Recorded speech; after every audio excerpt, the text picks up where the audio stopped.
మొత్తానికి షణ్ముఖ్ తన girl friend ని పరిచయం చేశాడు. బిగ్ బాస్ తర్వాత ఎంతో నెగిటివిటీ తెచ్చుకున్న షణ్ముఖ్ సిరిలు బయటకు వచ్చిన తర్వాత ఒక్కసారి కూడా కలవలేదు. ఆ తర్వాత షణ్ముఖ్ కు దీప్తి సునైన బ్రేకప్ చెప్పడం, మళ్ళీ సిరితోనే దీప్తి సునైన ఫ్రెండ్షిప్ కంటిన్యూ చేయడం, ఆ ఫొటోస్ వీడియోస్ అన్ని సోషల్ మీడియాలో అప్పట్లో చాలా హాట్ టాపిక్ గా మారాయి. తప్పంతా షణ్ముఖ్ దే అంటూ చాలా నెగిటివిటీ కూడా స్ప్రెడ్ చేశారు. అయితే ఇప్పుడు గుడ్ న్యూస్ చెప్పాడు షణ్ముఖ్ జశ్వంత్. దేవుడు నిర్ణయించిన బంధం అంటూ స్పెషల్ పోస్ట్ కూడా చేశాడు. నేషనల్ ఇన్ఫ్లుయెన్సర్ షణ్ముఖ్ జశ్వంత్ కు పరిచయమే అక్కర్లేదు. షార్ట్ ఫిల్మ్స్, వెబ్ సిరీస్ తో పాటు కవర్ సాంగ్స్ లో కనిపించగా ఫుల్ పాపులారిటీ అయితే దక్కించుకున్నాడు. టాప్ సోషల్ మీడియా ఇన్ఫ్లుయెన్సర్ గా మంచి గుర్తింపు అయితే వచ్చింది.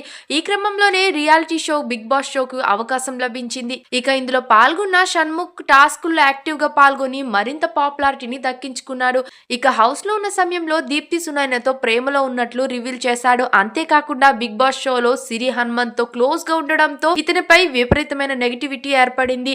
ఇంటి నుంచి బయటికి వచ్చాక తన ప్రేయసితో బ్రేకప్ అయిపోయింది. ఈ విషయం అప్పట్లో పెద్ద సెన్సేషన్ గా మారిందనే చెప్పాలి. అంతేకాకుండా చాలా ప్రాబ్లమ్స్ లో కూడా పడ్డాడు షణ్ముఖ్. అతనిపై ఏకంగా డ్రగ్స్ ఆరోపణలు రావడం, యాక్సిడెంట్ కూడా జరిగింది. ఈ వివాదాలు ఆయన కెరియర్ పై తీవ్ర ప్రభావాన్ని అయితే చూపాయి. కొద్ది రోజుల పాటు ఇవన్నిటికీ బ్రేక్ ఇచ్చి ఇంట్లోనే ఉన్నాడు. మళ్ళీ ఇప్పుడిప్పుడే ఫామ్ లోకి వస్తున్నాడు షణ్ముఖ్. మళ్ళీ వెబ్ సిరీస్ లో సినిమాలు చేస్తూ ఫ్యాన్స్ ని అలరించేందుకు ప్రయత్నాలు అయితే చేస్తున్నాడు. తాజాగా కొత్త సంవత్సరం అయితే షణ్ముఖ్ గుడ్ న్యూస్ చెప్పాడు.